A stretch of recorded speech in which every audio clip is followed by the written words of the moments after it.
Hi guys, it's George from ALM Fitness. Today I thought I would talk a little bit about losing muscle. How long does it take us to lose muscle? In what situation could we lose a lot of muscle? This one's going to be quite a short video. I want to just go over it quite quickly just so we can all understand it. I won't overcomplicate it too much. First of all, how long does it take to lose muscle? So let's say we stop training for some reason, we're ill or we're on holiday. Lots of different reasons why we might suddenly stop training. It generally takes around about 4 weeks until we start to lose physical muscle mass.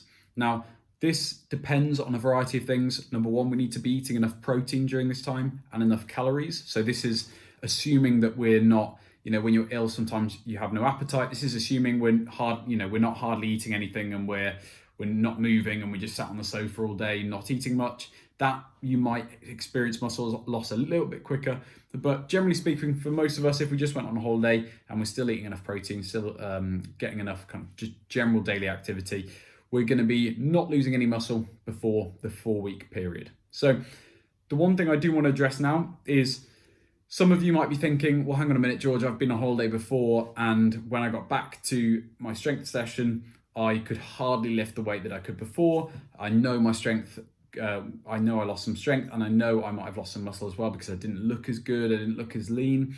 And the thing about this is that the first thing to go when we stop training in terms of our adaptations in our body is our mind-muscle connection, our neuromuscular connection that we have. So when we lift a weight, our mind sends a signal to our muscle to contract all of its fibers and complete the exercise.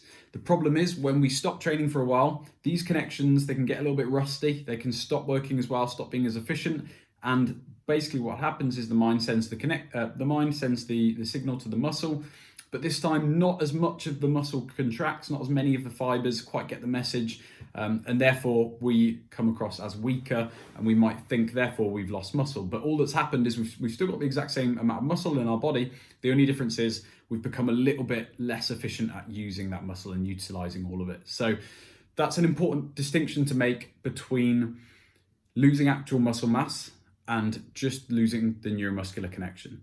Let's say we go past 4 weeks and we do start to lose a little bit of muscle mass. The good news is that both that neuromuscular connection and actual muscle mass is a lot easier to gain once we already had it than it is gaining new muscle. So what I mean by that is if I suddenly stop training and I lose half a kilogram of muscle, let's say in a few months, it's a lot easier for me to gain that half a kilogram of muscle back. It's not going to take as long as if I were to try and gain that new muscle and I'd never got it in the first place. So it's a lot easier to gain muscle back than we've already lost. That's another important thing and something that is quite encouraging if we do need to spend a long period of time off training.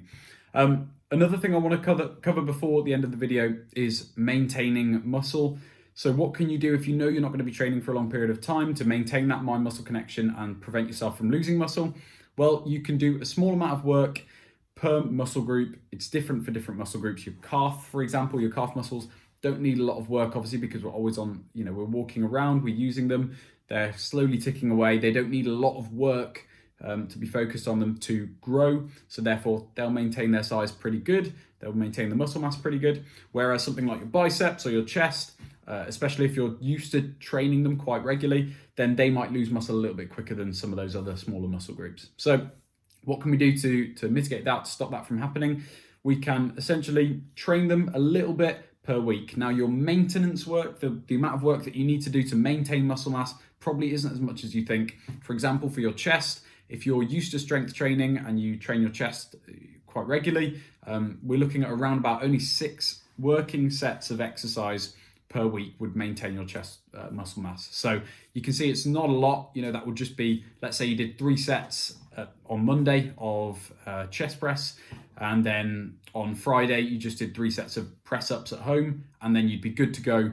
You're not going to lose any muscle from your chest. You're just going to maintain your muscle. So it's quite simple if you're on holiday or if you have a chance to train a little bit but not loads. If you're busy, then you can still keep everything maintaining. You don't have to be in a period of growing muscle, but it's quite easy to maintain that muscle. So I hope you've enjoyed that video, guys. I hope it's been fairly easy to understand some of the things that I've mentioned. And the main thing I want you to get from the video is don't be afraid of losing muscle, because it's nowhere near as easy to do so as you think. And even if you do have to go a long period of time without training, it's quite easy to gain that muscle mass back. Cheers guys, thank you.